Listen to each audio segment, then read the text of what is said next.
Mỗi ngày một đề Ielts Speaking. Chào các bạn, hôm nay chúng mình cùng làm một đề Part 2, chủ đề là A Place in a Village, một nơi ở một ngôi làng. Miêu tả về một nơi ở một ngôi làng mà bạn đã ghé thăm, bạn nên nói nó nằm ở đâu, bạn đến thăm cái nơi này khi nào, bạn làm gì ở đó và bạn cảm thấy thế nào về cái nơi này. I haven't been to many villages in my life. To be honest, I live and work in a city, and city life really suits me. I love the excitement and the fast pace of it.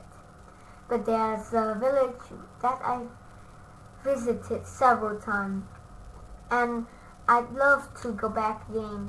It's Tavan village located in Lao Cai, a province in the mountainous northwest region of Vietnam. It's only about 10 kilometers away from Sapa, one of the most popular tourist destinations in Vietnam, which I'm sure you heard of it. I'm going to talk about the place where we stayed during our trip there.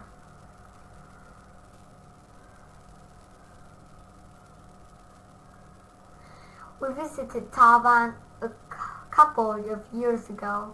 At that time, we only had our first two sons, and traveling was still relatively easy for us.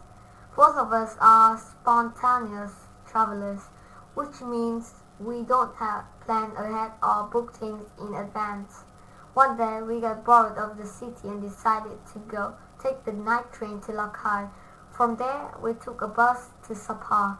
After spending one night in Sapa, we took another bus to visit Taiwan. It was only a 30-minute ride, but the road was bumpy and curvy, which took my husband some getting used to. As I'd been there a few times before, when we arrived at Taiwan, it was lunchtime. We had lunch with an ethnic family, like most tourists do when they visit this village. Most of the locals are from the Zai ethnic group, and they offer tourists a service called homestay, where you can live in their house or eat the same food as they do. So we stayed in one of the homestays for the night. During the day, we took the kids around the village, showing them the sights and explaining the ethnic way of life. But at night, there wasn't much to do. We hung out at the cafe that opened late with other tourists, played some board games, and went to bed earlier than we usually do in the city.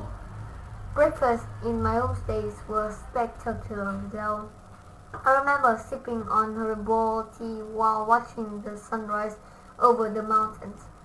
The kids were still sleeping, and so I had some very peaceful moments to enjoy the breathtaking view and the fresh morning air.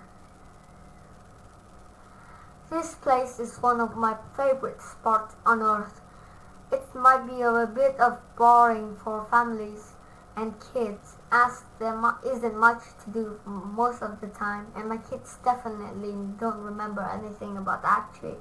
But for me, sometimes I think I'd pay any price just to be in that homestay again, sipping my tea, feeling the cold air on my skin, soaking in the beauty of the mountains and rice terrace, and feeling like nothing really matters.